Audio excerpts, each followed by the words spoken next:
Si la vie est un combat, la vie chrétienne est une guerre. Plus tu grandis et plus le temps passe, plus elle devient acharnée. Car la Bible dit dans le livre de Apocalypse chapitre 12, versets 7 à 8, juste pour vous montrer que les guerres n'ont pas l'origine, la terre, n'ont pas commencé avec les hommes, mais les guerres commencèrent dans la sphère spirituelle. Dans la Bible, dans verset 7, la Bible dit, il y eut guerre dans le ciel. Michel et ses anges combattirent contre les dragons, et les dragons et ses anges combattirent. Mais ils ne firent pas les plus forts, et leur place ne fut plus trouvée dans le ciel. C'est-à-dire que ceux qui remportent des victoires au milieu des batailles et au milieu des guerres, ce sont les plus forts, car le Seigneur a dit dans Matthieu 12 verset 29 que tu ne peux pas entrer dans la maison d'un homme fort et le piller sans au préalable avoir lié l'homme fort. Donc dans une guerre tu combats avec ceux qui sont forts et toi tu dois être le plus fort. Et parce que les choses ont leur origine, la spiritualité, c'est-à-dire aussi que spirituellement tu dois être fort parce que tu combats avec des êtres qui sont spirituels. Tes ennemis sont spirituels. Et la Bible dit que la place des dragons et ses anges ne furent pas trouvés dans le ciel. C'est-à-dire que lorsque tu remportes des victoires, tu auras ta place. Lorsque tu remportes des victoires, l'ennemi ne trouvera pas la place ni dans ta vie, ni dans ta famille, ni dans tes affaires, dans rien qui te concerne. C'est pourquoi tu dois être puissant dans la guerre. C'est pourquoi tu dois être celui qui est revêtu de toutes sortes d'armures pour remporter des batailles qui se présenteront au milieu de la guerre. Et je viens te communiquer une pensée prophétique. Dieu est en train de te préparer maintenant. Car dans Juge chapitre 3 verset 1 à 2, la Bible dit, voici les nations que l'Éternel laissa pour éprouver par elle Israël, tous ceux qui n'avaient pas connu toutes les guerres de Canaan. Il voulait seulement que les générations des enfants d'Israël connaissent et apprennent la guerre, ceux qui ne l'avaient pas connue auparavant. Parce qu'après la mort de Josué et de beaucoup des hommes de guerre qui étaient avec lui, il y a une génération qui surgit au milieu des peuples d'Israël. Et cette génération-là ne connaissait pas l'art de la guerre. Il n'était pas à l'auteur de combattre ou soit de confronter leurs ennemis de la guerre. C'est pourquoi Dieu a laissé certains peuples qui pouvaient de temps en temps les opprimer, de temps en temps les combattre, pour que au milieu de tous ces combats, Dieu puisse apprendre l'art de la guerre à cette génération. Laisse-moi te dire qu'il y a des gens, il y a de ces combats qui persistent dans ta vie, il y a de ces ennemis que Dieu n'éloigne pas de toi. C'est juste parce que par eux, Dieu te permet de grandir. C'est par eux que Dieu te permet de devenir un grand guerrier, une grande guerrière.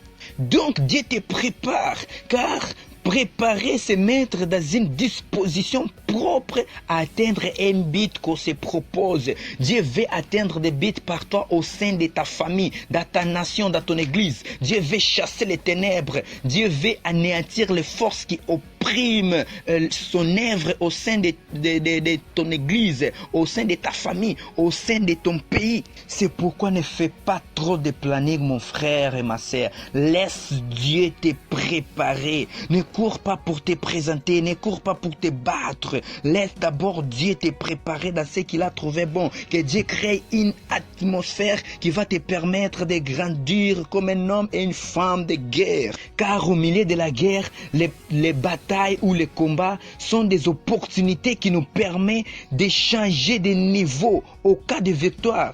Tu dois te battre pour trouver ta place au milieu des grands, pour t'asseoir sur ton trône. Dieu avait préparé David au milieu de la brousse derrière les brebis, lorsqu'il confrontait des ours, lorsqu'il confrontait des lions. C'est pourquoi devant Goliath ne pouvait pas avoir peur. Il s'est retrouvé au front de la guerre, là où il y avait des grands guerriers, le roi lui-même acclamé par des hommes au milieu du peuple d'Israël. Mais c'était le petit David avec son expérience de combat qu'il avait dans la brousse. Il a terrassé Goliath et il a émergé comme un jeune héros au milieu des grands. Parce que lorsque la préparation croise l'opportunité, c'est du succès. Le Seigneur lui-même, après son baptême, il fut conduit dans le désert par l'Esprit. Là où la Bible dit qu'il fut tenté pendant 40 jours et 40 nuits. Alors qu'il jeûnait, alors qu'il priait. C'était son champ de préparation pour des combats qu'il attendait dans son ministère. Parce que la Bible dit dans Luc 4, verset 14, que lorsque le Seigneur revint du désert, il était revêtu de la puissance du Saint-Esprit et sa renommée fut répandue. Là, c'était le changement de niveau. Pourquoi? Parce qu'il avait tout ce qu'il faut pour confronter ses ennemis, pour chasser les maladies, pour chasser toutes sortes de démons, pour faire la différence au milieu des hommes, pour dominer sur tout ce qui confrontait les hommes. Il te faut la préparation, bien-aimé. Le Seigneur monta à la croix, il a écrasé l'ennemi, il a anéanti la puissance du péché, il est parti dans les profondeurs de séjour de mort, il a arraché les clés de la mort entre les mains du diable parce qu'il était prêt, il était préparé à accomplir tout cela et il a réussi sa place aujourd'hui. Il est le Seigneur des Seigneurs et le Roi des Rois. Laisse Dieu te préparer, bien-aimé.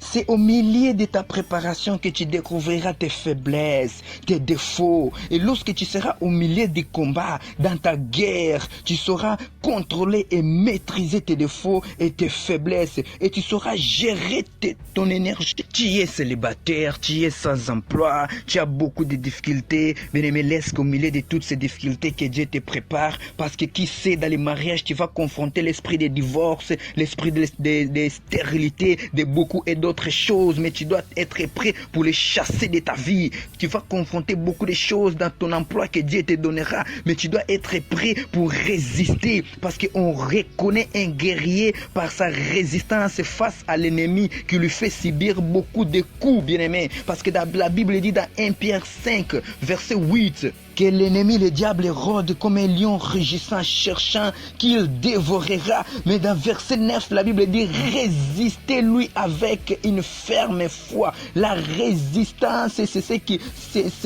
qui fait la grandeur des grands guerriers au milieu de la bataille. Beaucoup étant des chrétiens, ont vu l'ennemi les écraser, ont vu l'ennemi faire tout ce qu'ils voulaient au sein de leur famille. Même s'ils avaient celui qui est le plus grand, le grand des grands, notre Dieu. C'est parce qu'ils ne pouvaient pas jouer leur rôle convenablement au milieu de la bataille, au milieu de leur guerre. Et Dieu ne te prépare pas seulement pour des combats qui viendront dans ton avenir, non. Mais Dieu te prépare parce que par toi, beaucoup apprendront l'art de la guerre. Beaucoup deviendront des guerriers et des guerrières dans cette génération. Cette génération a besoin des grands guerriers, des grandes guerrières, parce que l'ennemi libère ses plus grands généraux pour mettre la fin à l'humanité. L'ennemi libère ses plus grands généraux pour entraîner tout le monde en enfer. Dis-toi que tu es le gardien de ta famille. C'est toi le guerrier de ta famille. La Bible dit dans Ésaïe 3, verset 1, « Le Seigneur, l'Éternel des armées, va ôter de Jérusalem et de Juda tout appui et toute ressource. » Regarde en verset 2, il dit, « Les héros et l'homme de guerre. » C'est-à-dire que l'homme de guerre, c'est un appui pour le peuple. Je répète, l'homme de guerre, une femme de guerre, c'est un appui pour le peuple, pour sa famille. Une fois que tu n'es pas là, la famille périra. Une fois que tu n'es pas là, les finances de tes parents tomberont. Une fois que tu n'es pas là, tous les liens de la famille, des malédictions vont subsister. Mais c'est toi que Dieu élève pour chasser tout cela, pour mettre fin à tout cela. Parce que tu es celui qui représente la 4e génération dans ta famille. Tu portes la puissance de la 4e génération pour mettre fin à toute la malédiction, à tous les liens. Parce que toi, tu es appelé à être femme et l'homme de combat, une guerrière. Lève-toi, lève-toi, ma fille, lève-toi.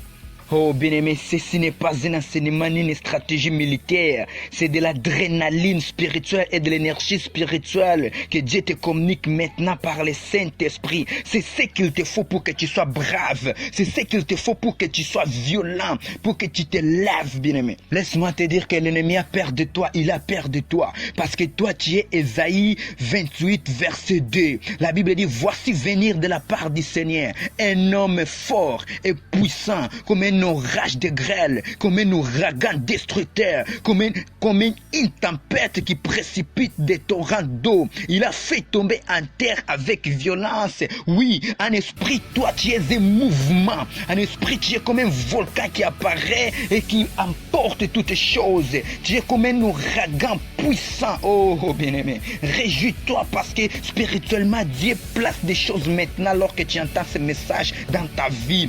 L'Éternel est en train d'accomplir quelque chose en toi. Tu changes de statut spirituellement. Tu deviens Dieu devant toutes les circonstances.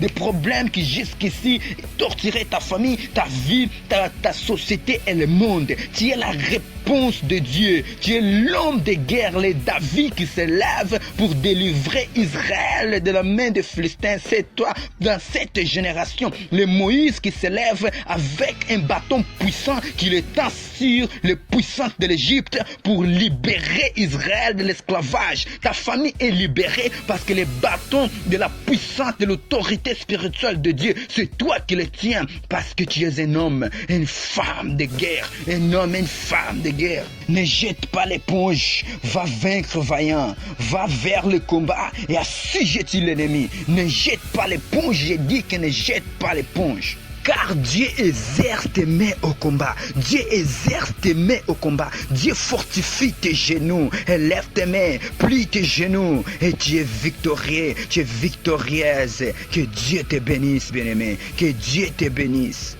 Jésus est Seigneur, Jésus est Seigneur. C'était votre bien-aimé et serviteur de Dieu, Vince, du mouvement du fait du réveil animé en sigle Mayflower Ministries.